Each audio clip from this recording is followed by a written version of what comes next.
Hello, greetings. Again, continuing. No mata for the Hindu goddesses and gods. Meanwhile, I'd like to say that whatever is happening on YouTube, Muslims leaving religion, their religion, and all, and the Western influence on us, and Zulm.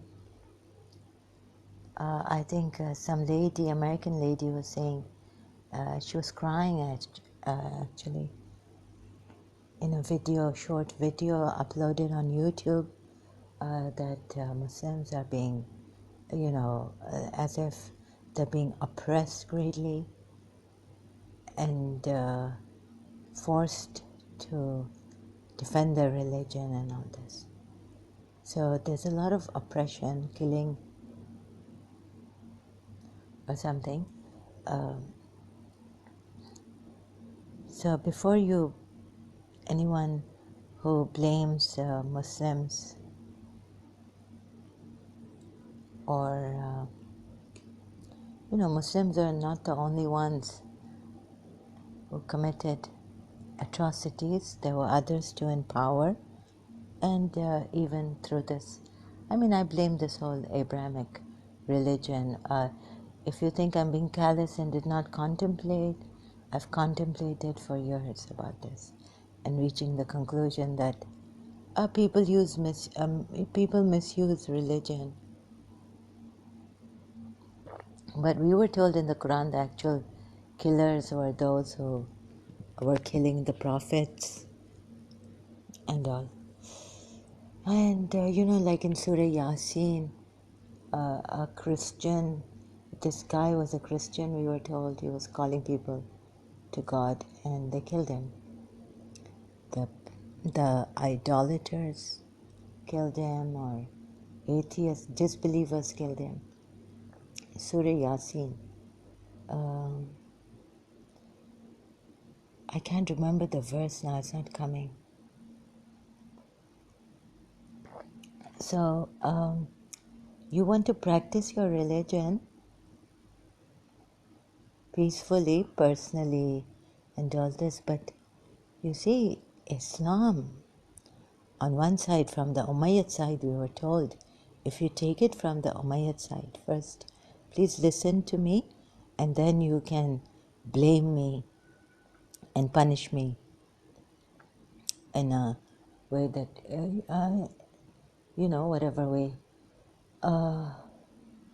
that I'm saying this, and no, I really would like to make you see, so that then you decide. Not through the fear of hell, but as in humanity, as the truth stands. Not because I'm saying this, or my prejudice are in this. Against my own religion, they would blame me. That, no, they still would not believe in me, that I don't have any prejudices against Islam, my own religion, Shia Islam. And waiting for Imam Mahdi, I started to go insane and blame my religion and drop my religion because I have some prejudice against my religion. There's some hidden, like they told me once that there could be a hidden lesbian in me, hidden prejudice or something. So, you see, we all have these prejudices to some extent, to even a little extent. So we go to the Sheikh, our Sayyid, or someone who is better in this religion, who can give us that light, the light, the divine light. If our Imam is in occultation, for example, ours is the 12 Shias, then we can go and talk to, and not only talking is like being in the company of these ulamas. We can, they will give us that heart-to-heart light of Rasulullah and Allah, right? La ilaha illallah. Make us establish ourselves in La ilaha illallah. Like my grandaunt said, then even when I was talking to Sayyid Ali al-Hakim, he told me later on in year 2000, at a wedding, we took his time. My father consulted him. So he also said, say La ilaha illallah 100 times. Like I remembered my grandaunt many years back telling me that if you want shaitan to be away from you, so many 100 miles away from you, you read a tasbih, recite 100 times, 102, 3 times. 100 times our tasbih has like, so it's like 100 times La ilaha illallah. And shaitan will be like 1,000 miles, 100 miles away from you, kept away from you, so that you could be established in this La ilaha illallah. So then, the worldly things will, this thing which is important is, like, for example, I read the verse I found in London, and with attention realized how important this verse is, that once someone establishes oneself in La ilaha illallah, Allah, there's no God but Allah, the angels descend on them, saying, grieve not, we are your friends in this life and the hereafter. You will get all what you desire, like abundance. Like Shakti Goen's book I read, Creative Visualization. In that I read about we having abundance. So I was like, yes. It just some non-Muslim is telling me. And she said there in her book, she mentions that she's not religious. So, La ilaha illallah, very important. And to understand. Like we understand through Imam Hussain, even our children understand what Imam Hussain stood for. In Karbala, what was he trying to tell us? What was that great message, timelessness? That the world can, the world is full of zulm, temporary also, full of cruelty and kindness. If you face that, then what is that one thing that will keep you undisturbed, in peace within yourself? Is La ilaha illallah. To realize that within yourself, that, and to surrender to this, to Allah, to one God. So then, whatever La ilaha illallah, there's something about La ilaha illallah you have to understand. But you will get it through methods like you have to pray, salah, do all the things to get to this. It will all, the only thing that is important, everything, see what is justice, like this great book on Imam Ali, written by an Ismaili or someone, I don't know, Sayyid. So my father bought it from London, it was in English. So trying to help the people, like you know where I'm going.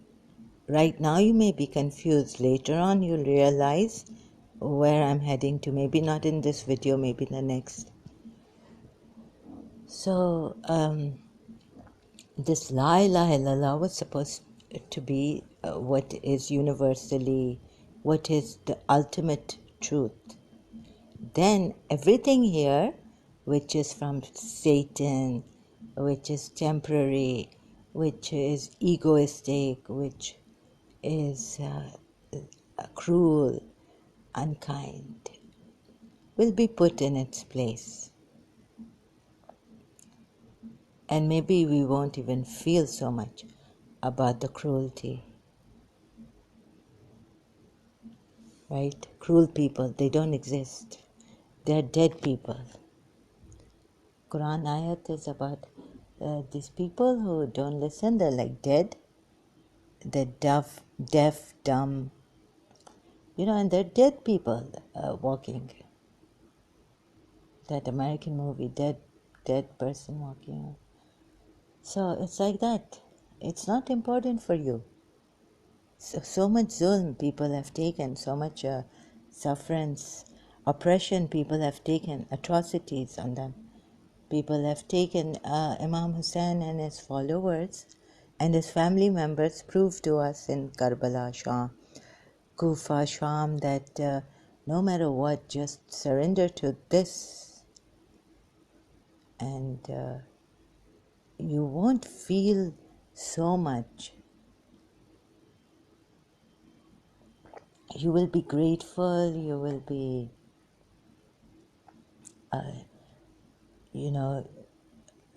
like Imam Sajjad taught us that after he went into prostration after his father was slaughtered. All his male family members, most of them were slaughtered. He went into prostration and said, "Thank you, God." So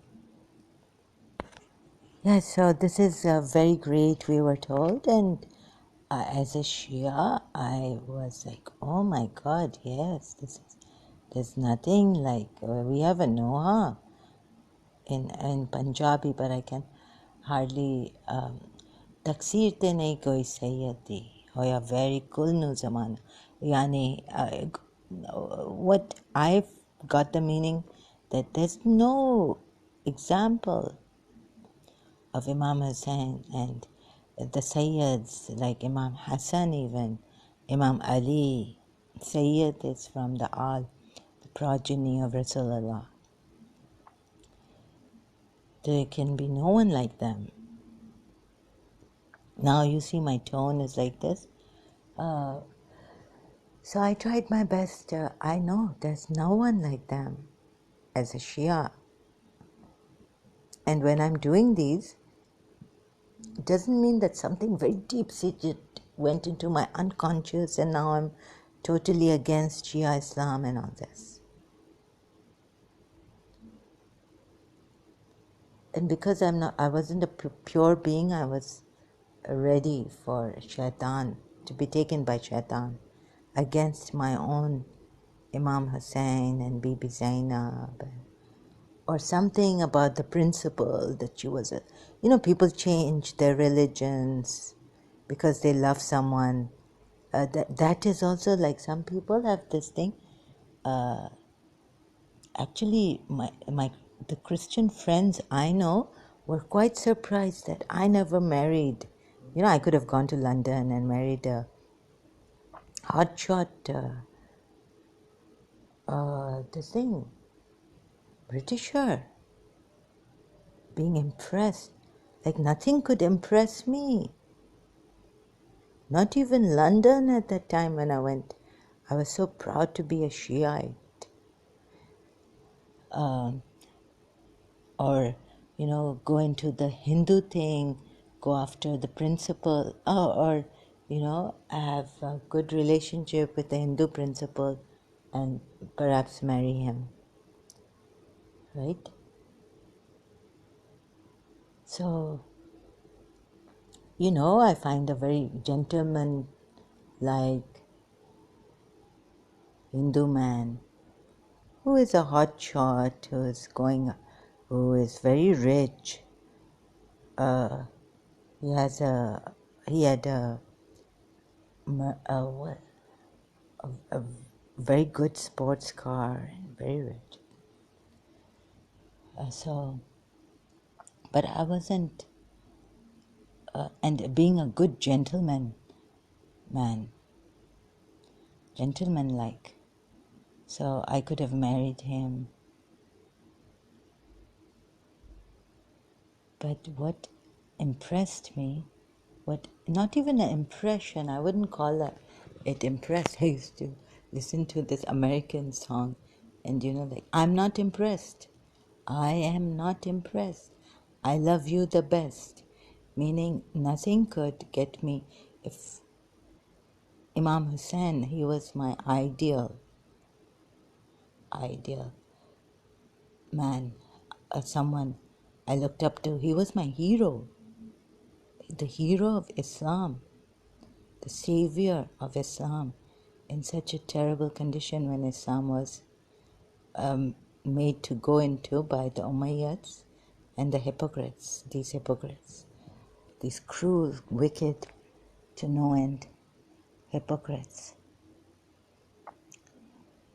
So you may think that I'm doing this because I have a slight atom's worth even, which is a lot when it gets, in that rudimentary is raw, very invisible. I wouldn't put it this way. That could be even more dangerous. Yeah, because it's even more than what the material world is. Because the material world is all made up of atoms, right? So let's say a speck of this prejudice against my religion, which has brought me to this, where I'm speaking and exposing against Shia Islam, which means like this is the end of Islam for me. Forget the Sunni Islam, this is the end. So if you think that is the case, that I cannot make you, believe in what my intentions are, or whether I cannot prove that I don't have an atom's or speck worth of prejudice in me against my religion, some anger, that kind of prejudice, some resentment against. I would have a resentment against God, perhaps, but these Muslim oppressed, Imam Hussein, Imam Sajjad, and all this. Somewhere I did say something like about the Imams, but that was because yeah. So you might think that, I expect, well, no, Imam Hussein, what could I say? I can't expect anything else from Imam Hussein. That's the end. And then Imam Sajjad is beyond my expectation. He's beyond the beyond, beyond the beyond. Like Robert Schuller said, hope against hope. He's beyond the beyond. So, what did Robert Schuller say? Hope against hope, or something like this. He had put it in his book, one of his books, where the condition is hopeless, but still you hope against that hopeless condition, which if he was giving Jesus Christ's example, I would give myself. Now, after Imam Hussein, that's a lot to cover, and then go to Imam Sajjad. That's a lot. I was wondering how my babies, holy ladies after Karbala, had to be taken captives, and what happened to them. How they endured. Where bathroom, where what, sleep, without the chadar on their heads, in front of, like this enemy's right there. Did they get any sleep? Oh, so very, very shuddering case. So not that I have not contemplated on this, or that one sermon of Imam Ali, recently I found out. I was reading Najul Balagha and I never came across this sermon. Maybe I missed the sermon, Sermon 80, that women are evil. So you may think, this got to me. Women's rights in Islam, women are evil. So Imam Razi has said that not all this, he has compiled, but we have to seep through and see what is right, what Imam Ali could have said. Not Imam. He's not our Imam, but he's he's a historian who compiled this Najul Balagha and put it together. So some Sunnis say that this book is not true. We don't believe it. They don't believe in this book, Najul Balagha, right? Yes, so anyways, if what the Imams say don't go with the ayats of the Quran, then even our Imams have said to reject it. Reject it in such a way that you can, even if their names are on the narration given, you can strike it against the wall. Strike it against the wall, right? So, if you look at this sermon, if you say that this sermon is wrong of Imam Ali, Sermon 80, then, he's comparing women's rights. Whatever he's saying saying it, quoting, referencing the ayats of the Quran. And then, okay, even if that is not right, we feel Bibi Fatima Zahra's position as the lady of paradise, the mistress of heaven, paradise. Then what Imam Ali is saying here, even if it goes with the Quran ayats, this is for those who are bad women. And if he says nothing good in women, then what is Fatima Zahra, right? So, and his mother, Fatima bint Asad, Prophet Muhammad in the Shia accounts respected her like anything. And thereafter, Imam Hussein took Bibi Zainab. She willingly went with him, but they accompanied him. The women folk in Karbala of this household, Ahl al-Bayt. So, could these women be cruel, evil? No good is in them. So our ulamas then go through this, and they have found that why Imam Ali said this. It was because in the battle of Jamal, it was for Surah Tahrim, the wife Aisha who annoyed the Prophet so much so that he had to make a vow and say that he will never do this. But Allah allowed him. I thought it was not divorce. Like he said, okay, I won't divorce you, wives. But then, when I saw the Shia account also, saying that no, this is not about not divorcing the wives. Like Allah is saying that I have made divorce permissible now.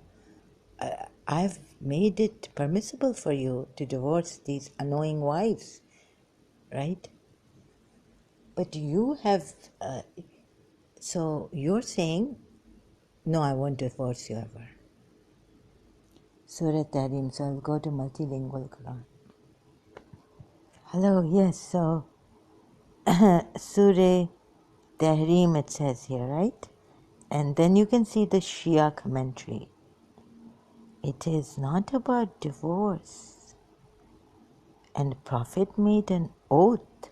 Wait a minute, verse 1. O Prophet, why do you forbid that which Allah has made lawful for you? You seek to please your wives, and Allah is forgiving, merciful. Now this is the fountainhead Quran. I thought, see what I thought. And then in the end you can decide whether I have an ounce of prejudice against my religion even, Shia Islam. Or I saw these verses later on with the commentary and said, no, something is wrong with this. And something about the Shia historians and taking narrations from the Imams, explaining something, it's wrong. I don't understand how this can happen. So I had a problem with this. I did not bring my prejudice, anger from against my religion. If I have a resentment against Allah, why are people suffering? I even tried to look at the problem of evil through the eyes of my religion and admired the saying of Imam Hussein that I was repeating like it could, do something to my heart inside, make me, it's like a prayer so that I would be able to be unshaken by and then maybe help people that through what bounties Allah has given me. And say that Ahle Bayt, like for example, in the Bible we find, because I've read the Bible, that's why I'm mentioning, where a wretched person is saved by surrendering his will to Allah and then, or God or Yahweh or the Most High. And then, but that's before, so it must be Yahweh. That's actually it is in the Old Testament. So he praises God, that you lifted me up from this wretched place I was in as a disbeliever or, complaining to you about things, but I didn't have enough faith in you. So to increase that faith in you, to feel it inside, he praises God. So I thought I would be doing that actually through my religion, Shia Islam. But it didn't happen that way. Why? Because of certain ayats that I've been giving in sharing my doubts about and things. So maybe I'll be corrected one day when Imam Mahdi will come now, if he appears, before I die. Like that I used to think, right? Allah indeed has sanctioned for you the expiation of your oaths. And Allah is your protector and He is knowing the wise. So the expiation, I thought Prophet Muhammad here, disregarding what the Shia account is also here, commentary and all this, it's a long one. All this, sorry, doesn't, it's not, okay, now it has. See? So, second ayat is, Allah indeed has sanctioned for you the expiation of your oaths. So, that means that here, Prophet Muhammad, the messenger of Allah, or Prophet, forbade himself what Allah has made lawful, to seek to please his wives. Just explaining this, right? So I thought divorce, not giving them divorce. And Allah was telling him that you do not make this promise to your wives. You can break it now, since you've made a promise to your wives to never divorce them. So they were annoying him, and they may have told him, look, don't divorce. Or he said, I'm going to divorce you, and they said, no, don't divorce us. right? His last resort was. So he said, okay, I'll promise. No, the wife said, oh, promise us you won't divorce us. So he said, okay, I promise, I take an oath that I won't divorce you. Then Allah said that, why are you forbidding yourself what I have made lawful for you to, meaning to divorce your wives if they are annoying or, you can't take it anymore. Then here we are told that Allah indeed has sanctioned for you, like you can break this oath, that you have promised your wives not to divorce them, ever, whatever they may do with you, however much they will annoy you. Allah is your protector and He is the knowing, the wise. Third verse is, and when the Prophet secretly communicated a piece of information to one of his wives, we are told, okay, this is the Prophet, he can do it secretly. What is he secretly communicating to one of his wives? Why, I thought the wife was secretly communicating with him. Because secret communications are not allowed in Islam. They're called evil things, like where were we told, in Surah Mujadila? But here, since the Prophet is doing it secretly, communicating a piece of information, secretly communicated a piece of information to one of his wives. But when she informed others of it, and Allah made him to know it, why would he secret? Isn't he for all his wives, right? So one favorite wife or something, he's secretly. What is the commentary here? The commentary is silent here, maybe.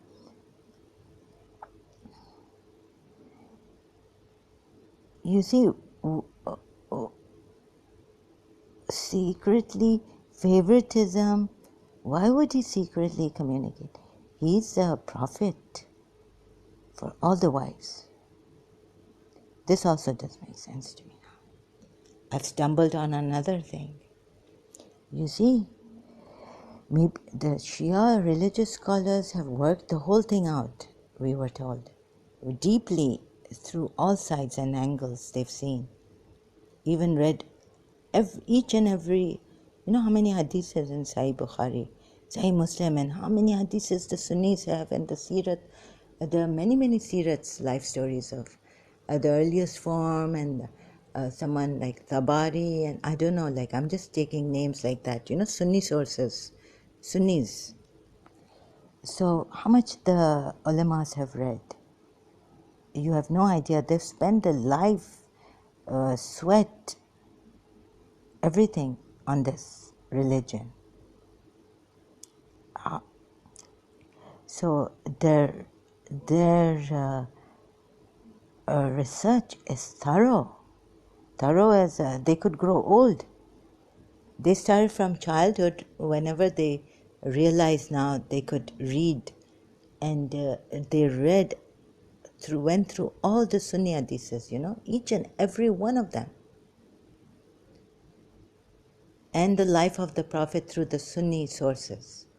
Then they had to read the Imamat sources and whatever came from Imam Ali, and thereafter the Imams. The earliest sources coming from Imam Ali and Bibi Fatima Zahra and the family of the Prophet. So they had to read a lot to decide upon this, that this Prophet is a true Prophet, and scientifically also, and using whatever pattern of thought, thinking their own, right? So a secret, we are told that even, like on his deathbed, giving a secret to Bibi Fatima Zahra, because there were these hypocrites there, we were told. And so secretly he conveyed to Bibi Fatima Zahra about her life, like, you will, I'm going, but So she cried like, I'm dying. I will be dead, right? I'm martyred. So she cried. And then he said secretly to her that soon after my death you will be joining me.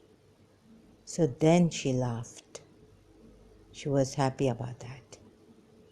That secret communication, I can understand it's for her, his daughter, and that is okay. If the Prophet is communicating secretly. But to a wife who has been information to one of his wives, these wives have been annoying him. He made an oath. He made an oath to them. And then to one of them, and when these are hypocrites, we are told, were annoying the Prophet, they'll go to hell. Hell is there. They will not be forgiven. Double punishment for them, we are told. In the Quran ayat also. Somewhere. Surah Nur or Surah Azab. So, O you who believe, turn Allah. So you see, a sincere repentant never sins again, as the milk drawn from the breast never can go back to its source.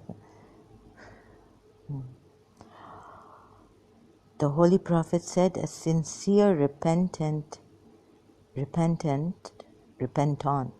never sins again, as the milk drawn from the breast.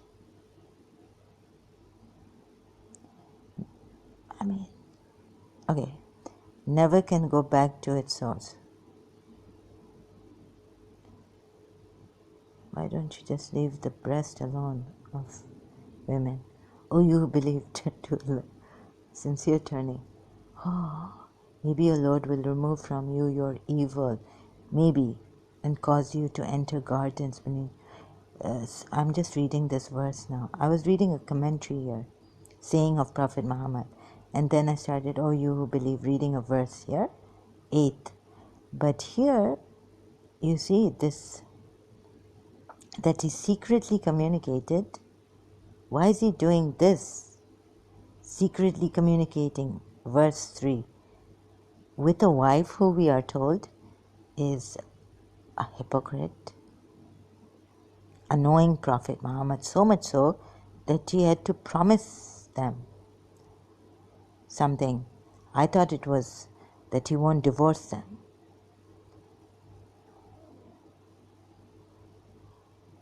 And he doesn't trust this wife. Being a prophet, he knows, how can he trust a wife with a secret, this wife with a secret, one of the wives.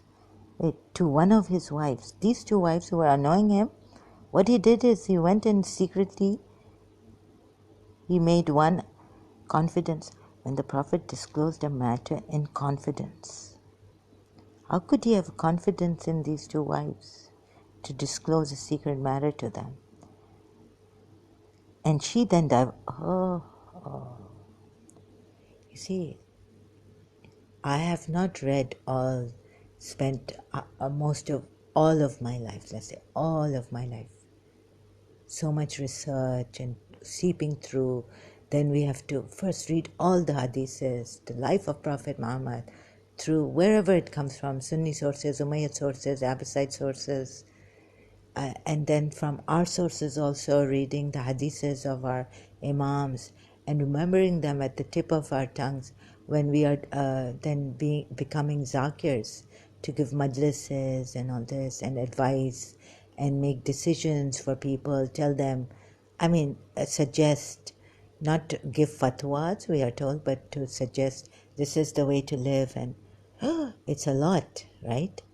But here, this little twitwit doesn't get this. Verse 3. Knowing everything about the religious scholars and the sweat and blood and life they've put in this book and other books, Islamic sources.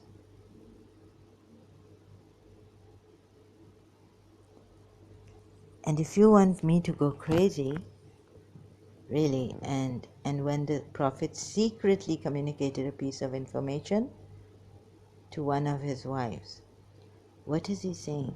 That he secretly communicated, and this wife could not even keep this secret.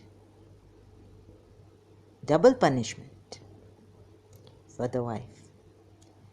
He's telling you Sunnis, but you Sunni Muslims, non-Shia Muslims, do you understand what he's telling you here? When we say something, the Shias against the wives, see, where did I go? Against Sunnis. See, we're not looking at the Shia. This question came up. Now, who is prejudiced? You look at the contents of this. Look at the contents. See, who went where?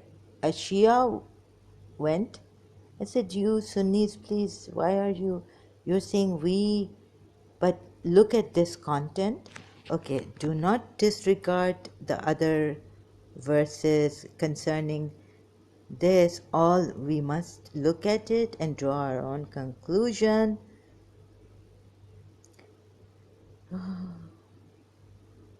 So even the Shias here say that the Holy Prophet used to drink a glass of honey syrup.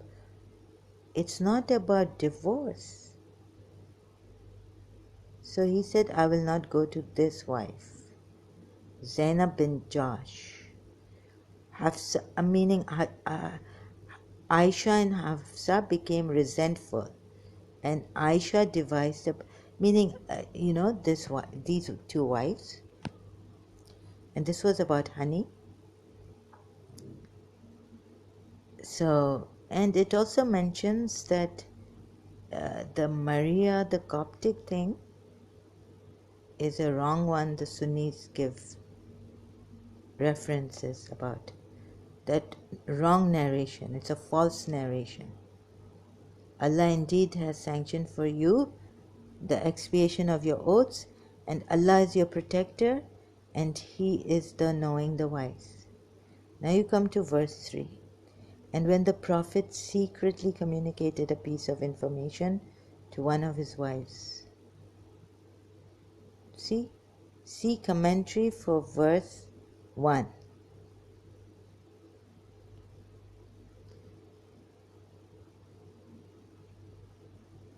So the Prophet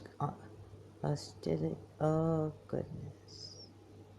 No, I'm not seeing any commentary right now. I will see it later, okay?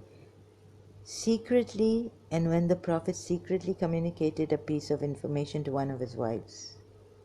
You know what we are told about secret communicators? But okay, he knows that this wife is a hypocrite. Why would he do this? To put it here, so we would hate this wife. The Shias would, he knows the Shias, Imam Ali made the Shias, right? And when this is how I see it, I'm sorry. So my prejudice or something has come up that I don't see it. The day I see it, I will tell you. Right now, sorry, this doesn't make sense to me. So I will just stop at this and continue later. Thank you so much.